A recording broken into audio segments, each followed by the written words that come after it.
એટલે જીવનમાં ભેગા કરવા જેવું કંઈક હોય ને તો એ આશીર્વાદ છે. જ્યાંથી પણ મળે આશીર્વાદ ભેગા કરો. કારણ કે જ્યારે તમારું ભાગ્ય તમારો સાથ છોડી દેશે ને તો ભેગા કરેલા આશીર્વાદના બળે તરી જશો. અને એટલે જ્યાંથી પણ આશીર્વાદ મળે ભેગા કરો.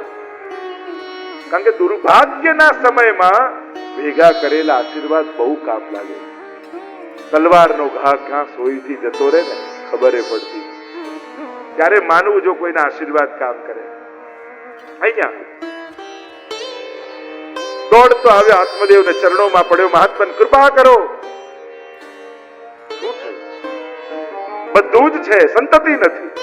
આંખ બંધ કરીને મહાત્માએ જોયું, કહ્યું આત્મદેવ આ જન્મમાં નહીં, આવતા 7 જન્મ સુધી તારે કોઈ સંતતિનો યોગ નથી.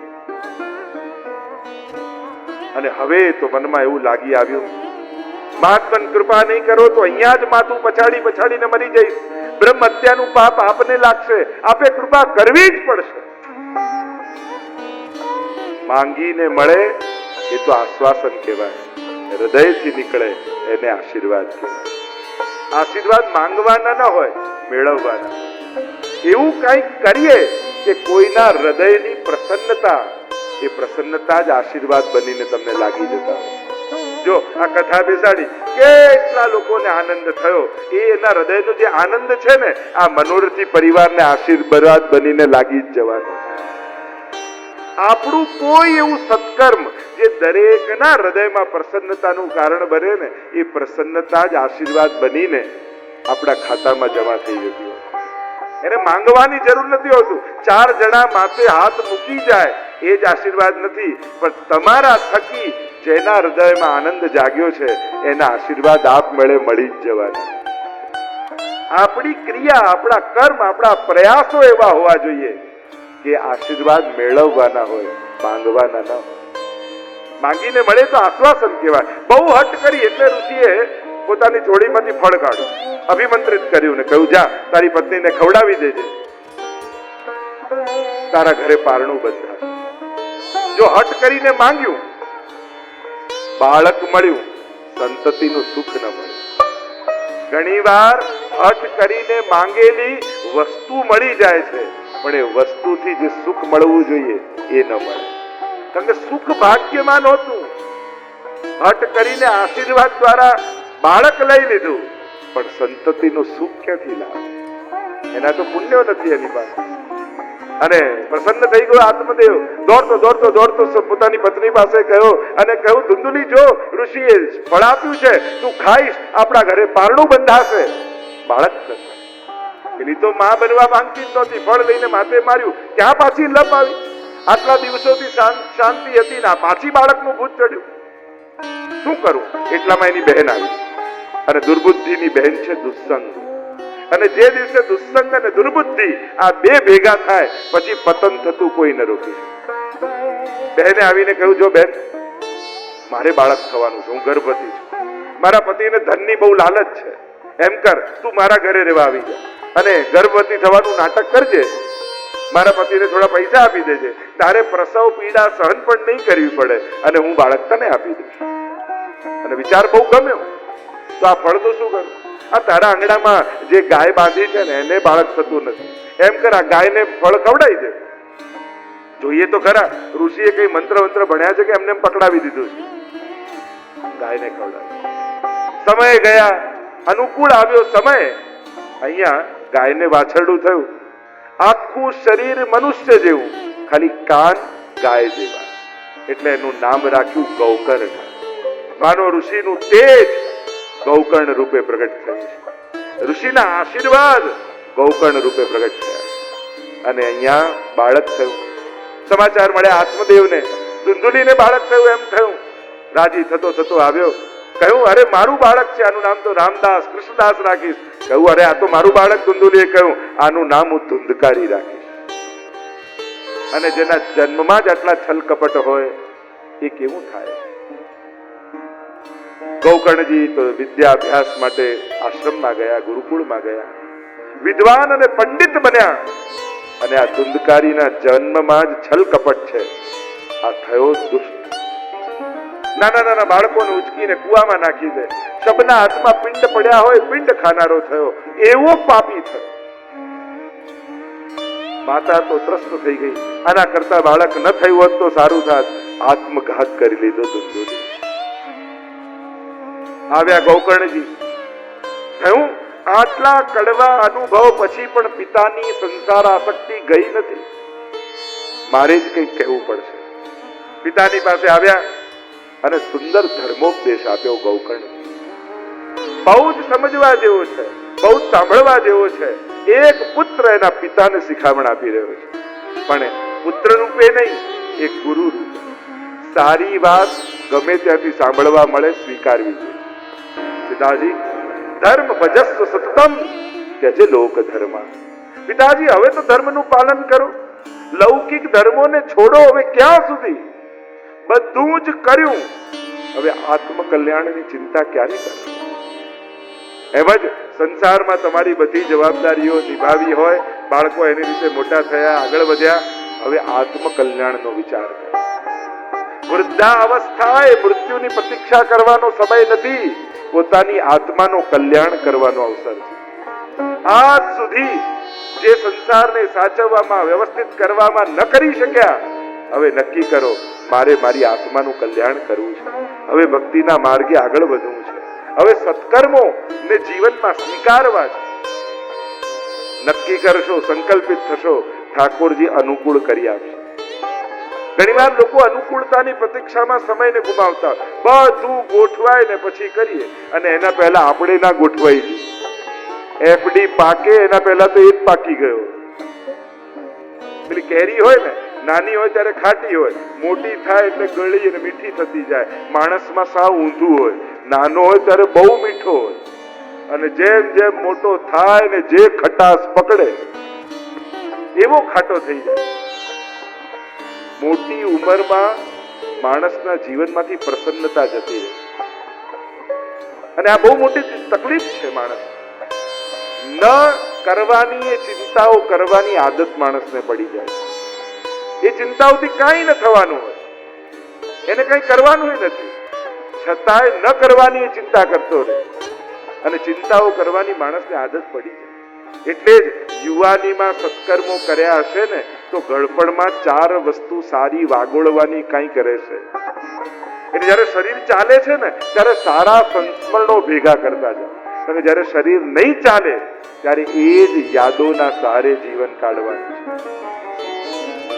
નહીં તો ઘણી વાર લોકો એટલા બધા નેગેટિવ મોડમાં આવી જાય, હવે નીચે બેસાતું નથી, હવે પહેલા જેવી સેવા થતી નથી, હવે પહેલા જેવા રહ્યા જ નથી, તો ક્યાંથી થવાની? નીચે નથી બેસાતું તો ખુરશીમાં બેસીને કરો, બાજોટ પર બેસીને કરો, મંદિરને ઊંચું કરી લો. હવે પહેલા જેવી એકાદશી થતી નથી તો જેટલી થાય એટલી કરો, પણ રડતા ન રહો. આ જીવ બાળવાની જે આદત પડી જાય છે ને સૌથી ખતરનાક હોય. નહીં કરો તો ચાલશે પણ જીવ ના બાળ, કારણ કે આ ધીરે ધીરે આદત બની જાય. પછી દરેક વસ્તુ જે કરો છો એનો આનંદ ના હોય, જે ના થયું હોય ને એનું દુઃખ હોય. પહેલા તો 4 સામગ્રી ધરતી, હવે તો 2 નથી થતી, તો ઠાકોરજી કે મેં ક્યારે કહ્યું 4 કર? એ થાય એ ઉત્સાહ ને આનંદ થી કરો. શરીર પહેલા જેવું નથી રહ્યું, હા એની સ્વીકારી લો, પણ હવે આ અવસ્થામાં જે થાય છે એ આનંદ થી કરો. હવે પોતાના માટે જીવો. અત્યાર સુધી દુનિયા માટે, પરિવાર માટે, સંસાર માટે બાળપણના બાળકોને મોટા કર્યા, ભણાવ્યા, સેટ કર્યા, આ બધું કર્યું, પણ હવે પોતાનું આત્મકલ્યાણ થાય એનો વિચાર કરો. હવે આ આત્માનું કલ્યાણ કેમ સાધું? ધર્મ ભજસ્વ સતતમ ત્યજે લોક ધર્માન. પિતાજી, લૌકિક ધર્મોને છોડો. આજ સુધી ભાગતા રહ્યા. છેલ્લે માણસ વિચાર કરે કે મેળવ્યું શું? હિસાબ કરે તો ગુમાવીને જવાનું, મૂકીને જવાનું, કરેલા પુણ્યો ભેગા લઈને જવાનું. ધર્મ ભજસ્વ સતતમ ત્યજે લોક ધર્માન સેવસ્વ સાધુ પુરુષાન જહી કામ તૃષ્ણા. તો સારા વિચાર માટે કરવું શું? સાધુ પુરુષોનો સંગ કરો. સજ્જન સાધુ પુરુષોના સંગથી મનમાં પવિત્ર વિચારો આવશે.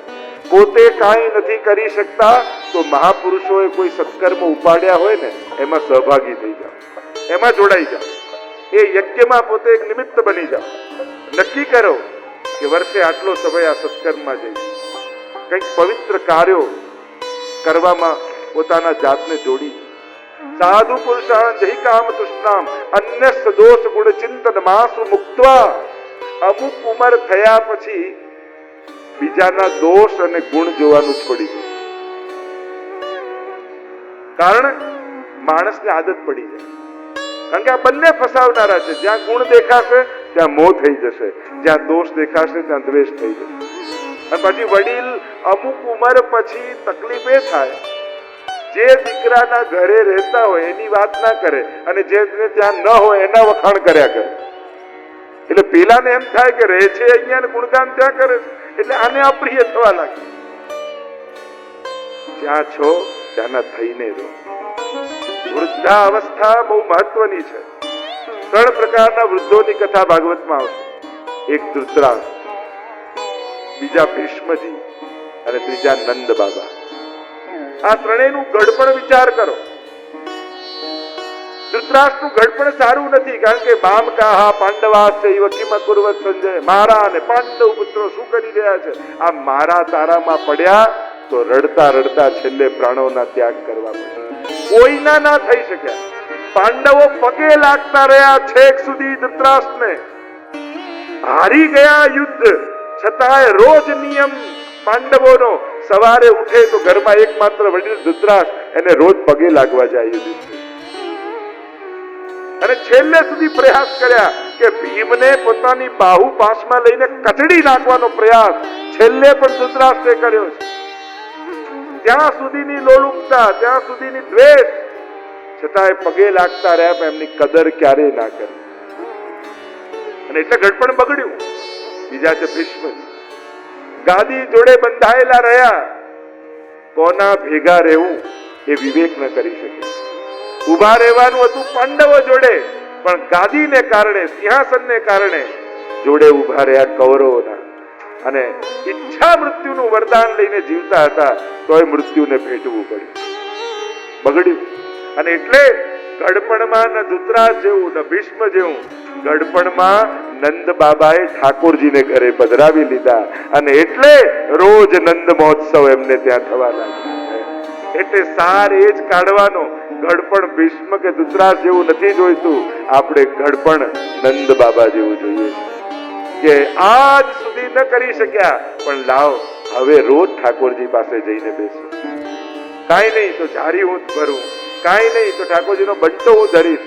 થોડું થોડું સેવામાં જોડાવ. પ્રભુ પાસે બેસશો ને તો આપમેળે ભાવ થવા લાગે. આ બધું મને ના આવડે. ઘણી વાર ઘણાને એટલો બધો કોન્ફિડન્સ હોય કે મારા પર તો ભગવાન કૃપા કરે જ નહીં. એવા ખોટા કોન્ફિડન્સ ના રહો. મને આ બધું ના આવડે. કેમ ના આવડે? કયું રોકેટ સાયન્સ છે? બેસો તો ખરા, એકવાર ઝારી લઈને ભરો તો ખરા. બીજું કાંઈ ન કરો તો એની જોડે રોજ 5 મિનિટ એના મુખારવિંદ સામે જુઓ. ધીમે ધીમે એ જ તમને અનુભવ કરાવશે. ધીમે ધીમે તમારી સામે જોઈને હસશે. જોજો, તમે અઠવાડિયું આ પ્રયોગ કરી જુઓ. તમે ઘરે સેવા નથી કરતા, ઘરના બહેન કરે છે ને, 5 મિનિટ રોજ બેસો અને ઠાકોરજીના મુખારવિંદ સામે જુઓ. હસે નહીં ને તો મારી જવાબદારી, મારી ગેરંટી, મને પકડ. અમદાવાદ કઈ દૂર તો છે અને બોમ્બે આવતો જતો રહું છું. તમે જ કહ્યું જજે, હસ્યા તો નહીં. મારી ગેરંટી, તમારી સામે જોઈને ધીમે ધીમે સ્મિત કરવાનું ચાલુ કર. ત્યાંથી એ તમને ફસાવશે. એ છે તમને ખેંચવાની શરૂઆત. તમને જેમ થશે મારી સામે જોઈને તો હસે છે, તમે જ આવીને કહેશો મારે જ કેવું પડે હસે છે એટલા માટે કે તું ખાલી જુએ છે, કઈ ધરતો નથી. શરૂ કર, જારી ભરવાનું શરૂ કર, મિશ્રી ધરવાનું શરૂ કર, અને ધીમે ધીમે એ તમને પોતાની તરફ ખેંચવા લાગશે.